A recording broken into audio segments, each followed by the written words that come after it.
This is undoubtedly one of the toughest announcements that I've ever personally had to make. But after the accident in turn 4 at the end of the Daytona 500, we've lost Dale Earnhardt. We're going to do what Dale would want us to do, and that's race this week. We're going to run KevinHarvick in a number 29 white Goodwrench car. To put KevinHarvick in that car, I called Bobby Hutchins and said, have Kevin at the shop tonight. We're going to go to Rockingham, we're going to race. I want to put Kevin in the car. I don't remember the exact day, and it was late. Kevin got a call to come to the shop for a meeting. And he came back and he goes, I'm going to run the 29 car. We had just lost our hero, so he was the obvious person to put into the car, especially with his talent. And you know, just knowing the pressure that was going to put on him. None of us knew we were going to lose Dale, and all of a sudden it was dumped on him at his age, and to carry the load and the fans and the emotion. Are you ready for this race? You know, more than anything, there were, I think, 400 employees at the company, and he just didn't want to let anybody down, and that was a lot for him to sort of try to internalize. Me and him both were going through that season dealing with a lot of things that we really didn't want to have to deal with in our lives. He was having to go to every racetrack and see the same things I was seeing the tributes to Dad painted on the apron, and which were, in hindsight, were good now, but going through it in the moment, you know, I can't imagine this was a very favorable experience for Kevin. When we knew that RCR was coming back to the racetrack, who's going to drive the car, and I think Kevin was a good choice, an obvious choice, but of course then there's still the, all right, well, let's see what this guy's capable of, and is this the right guy for the job, and big shoes to fill, and certainly a lot of pressure, and not a situation I think any driver necessarily wants to put themselves into, but at the same time, it's an opportunity that you've been given. He's getting to drive a great race car. He's getting this opportunity of a lifetime, but I bet he didn't dream it would come this way. And so he was having to sort of share this dream becoming a reality with the tragedy, and the team is dealing with and processing that loss. The team members that he's with are all going through that as well. Obviously, when something like that happens and tragedy hits, everyone's reeling. No one knows what to do. Everyone wants comfort and trying to find a sense of normalcy. So Kevin just said, I'm doing this, and I'm going to do it as best I can. He goes, I'll never be Dale, and I don't want to be Dale. And he goes, I hope the fans really don't expect that of me. I bet there were moments when he was sitting there going, I'm not Dale Earnhardt, you know, even to the team, right? That were, you know, this is the way we've always done things, and this is how we've always done it. This is the way Dale wanted it, or Dale liked it. I'm sure there were moments where he was like, you know, I'm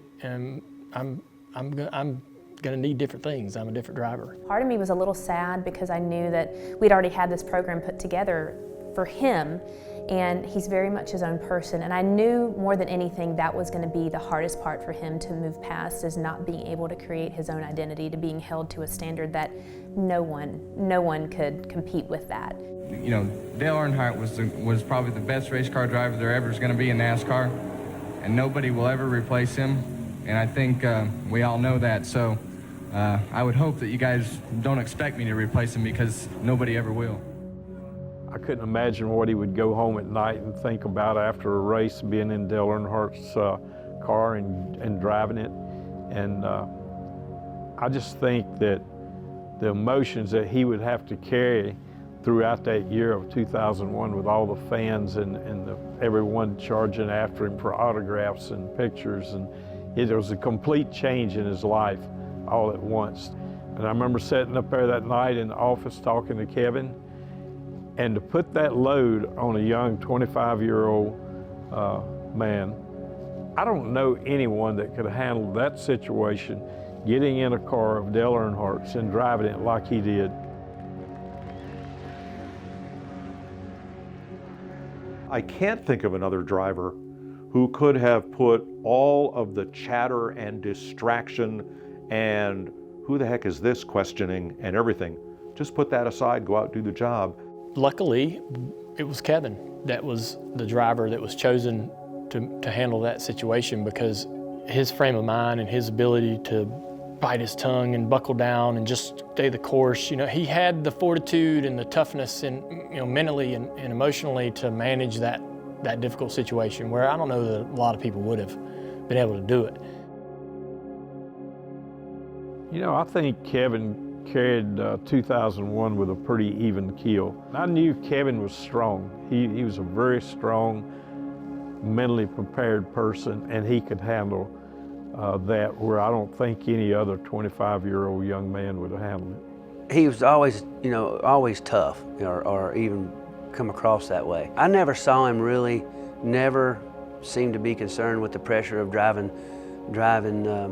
taking that seat. He just focused on racing, and his drive was to be a champion and a winner and lead laps, and so that was there. And I think it was that focus that carried him through what was certainly a pivotal and maybe the most important time in his whole career. His personality and the way he is tough mentally was a very big asset to him in that situation. Starts off, boys. Reach sprint, pull on them belts one more time. Come to the green flag. Feet. Here we go, guys. It's going to be a big one. Green flag. We're racing in Atlanta. Get up off your seats. Here they go. For 2 in a row, trying to set him up. Gordon's going to make the big move on the inside when they get down here to turn 3. Ah, slow car. Slow car. Slow car's going to be in the way. Just like a year ago, he's going to get him, though. Here they come. Get him. Gordon got loose. It was like it was in slow motion. Everything slowed down. It was so close, and you didn't know. But I heard Kevin screaming, "Tell me if we got it. Tell me if we got it." Tell me if we got him. And we didn't know until the scoreboard flashed and they announced that the 29 car won the race.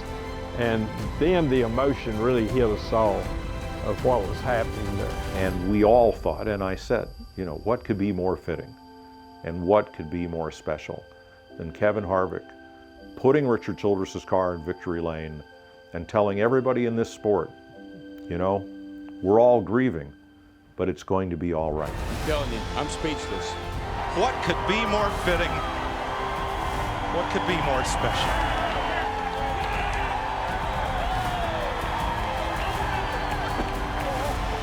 This is a win for this young man. It's the start of a great career for him, but it means so much to these people.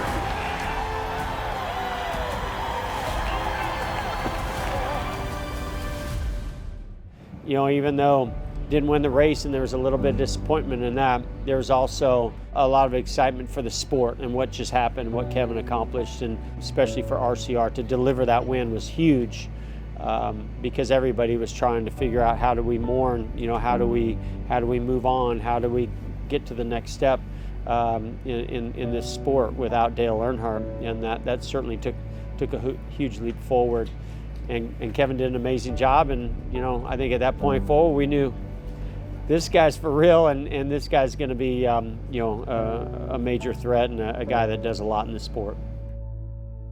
Kevin winning that race at Atlanta was incredible for Kevin, because I feel like that he stepped into a race car where there's a ton of expectation, and he was filling an impossible void, one that I probably couldn't even fill.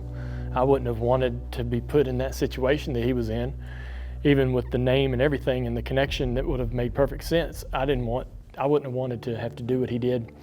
For him to go to the racetrack and win, it added a lot of credibility to Kevin as, hey man, this guy was chosen and this is why. And boy, RCR and everybody there looks really smart, right, for making that decision. And of course, the win and the process of healing and everything that was going on with the team, all that was great. But for Kevin, you know, that just couldn't have been more perfect.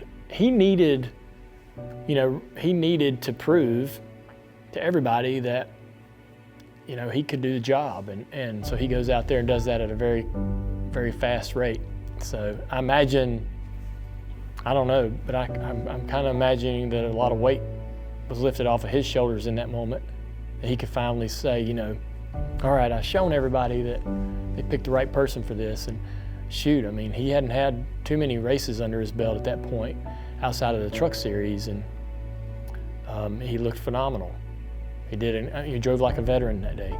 I think it was shock at first, and then it was a relief of, I hope that they realize maybe you do deserve to be here, because, no one could have stepped into that position and succeeded to their own level of expectations, much less the crew, the sponsors, the fans. And the fans were the most important part, right? Because, it's not like you're replacing just anyone. You're filling in for Dale Earnhardt, and that's a heavy burden and heavy weight to carry. So I just felt like that maybe gave him a legitimacy of he does deserve to be here a little bit. And I was just proud of him. Getting that win early was an opportunity for him to, that was a definite sign of I'm good enough to be here, and now here's my story. Kevin wanted to, after that year, he wanted to build KevinHarvick image, and he did. He did that. It was a time in Kevin's career to build KevinHarvick and become KevinHarvick. And I think that we all worked together and we won quite a few races. Kevin will go down in NASCAR history. He will go in the Hall of Fame. He's brought so much to the sport, so much action, so much activity, and his style, that's what made him a champion as well. And so he raced his own way. He stood his ground. He was colorful. He was controversial at times. He's a Hall of Famer. I believe that, he's won the races he's won and championships. He's one of the top. I think he's one of the top that's been in our sport. Kevin's talent on the racetrack is one of the best that I've ever raced against. He's a guy I think he's made a huge impact on the racetrack of what he's accomplished on the track, but also off the track, and what he speaks for and what he stands up for, and the leadership throughout the garage. I think it's going to be hard to replace that leadership and that role that Kevin has in the garage area right now when he's gone. He cares a lot about this sport. He cares a lot about the younger drivers coming up and trying to teach them just the right way to go about handling everything. Because he's made a lot of mistakes, right? He's learned from his mistakes, which I think has been a really interesting process to follow. I would hope people would think about Kevin that he loves the sport. He loves the competition. He loves just being a part of the day-to-day routine. KevinHarvick, forever a legacy. KevinHarvick, forever a legacy. KevinHarvick, forever a legacy. KevinHarvick, forever a legacy.